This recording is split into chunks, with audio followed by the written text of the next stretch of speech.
देख रहे हैं खबरदार, मैं हूं आपके साथ चित्रा त्रिपाठी। क्या उत्तर प्रदेश जनसंख्या नियंत्रण कानून लागू करने वाला देश का पहला राज्य होगा? ये सवाल इसलिए क्योंकि उत्तर प्रदेश के विधि आयोग ने जनसंख्या नियंत्रण कानून का ड्राफ्ट तैयार कर लिया है।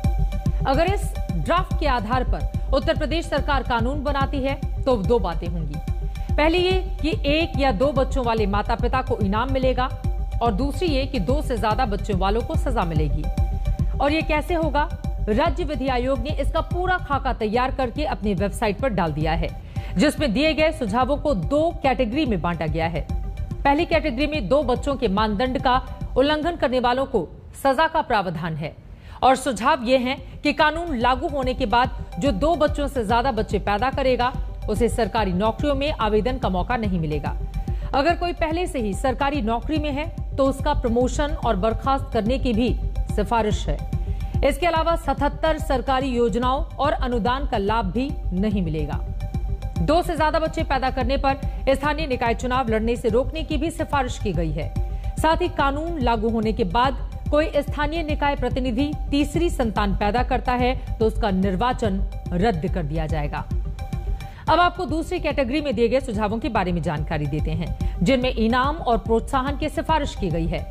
जैसे कि स्वैच्छिक नसबंदी कराने वाले सरकारी कर्मचारियों को पूरी सेवा के दौरान 2 बार अतिरिक्त वेतन वृद्धि और प्रमोशन दिया जाएगा। इसमें सरकारी आवासीय योजनाओं में छूट और पीएफ में छूट जैसे प्रावधान भी शामिल हैं।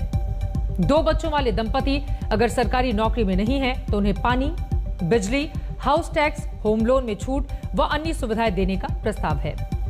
वहीं एक संतान पर खुद से नसबंदी कराने वाले अभिभावकों के बच्चे को 20 साल तक मुफ्त इलाज, ग्रेजुएशन तक मुफ्त शिक्षा और सरकारी नौकरियों में प्राथमिकता देने की सिफारिश भी की गई है।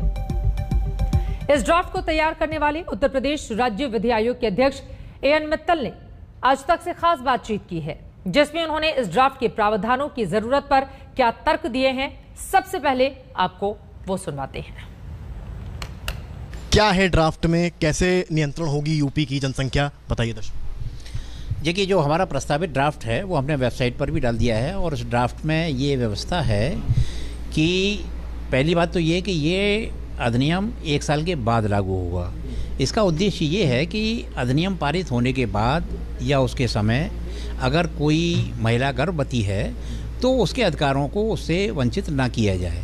तो हमने ये व्यवस्था रखी है कि 1 साल के बाद लागू होगा। जैसे किसी संप्रदाय विशेष में एक से अधिक पत्नी रखने का चलन है, तो अगर उस व्यक्ति की एक से अधिक पत्नी है तो टोटल बच्चों की संख्या 2 से अधिक होती है तो ऐसा पुरुष सरकारी योजनाओं से वंचित हो जाएगा।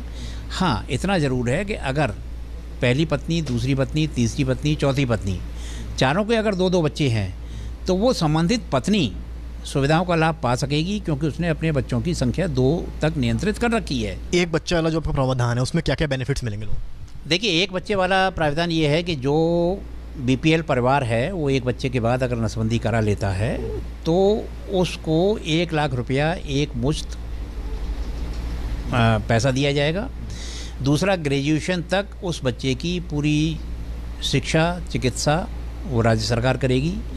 और जो टेक्निकल कोर्सेज़ हैं जैसे एमबीए है, आपका बीटेक है या मेडिकल है, तो ऐसे बच्चों को दाखिले में वरीयता दी जाएगी। अगर कोई इन चीज़ों को नहीं मानता है और बेनिफिट भी ले लेता है तो उसके अगेंस्ट क्या कार्रवाई होगी?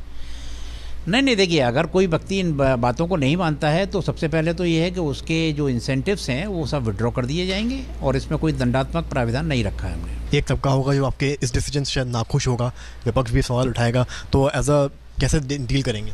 हमारा प्रयास ये होगा कि कोई भी नाखुश ना हो और अगर आप सरकार के साथ कदम से कदम मिला करके चलेंगे, सरकार के साथ कंधे से कंधा मिला करके चलेंगे, प्रदेश के टैक्स पेयर के साथ कंधे से कंधा मिला करके चलेंगे तो आपको किसी प्रकार की कोई परेशानी नहीं होगी।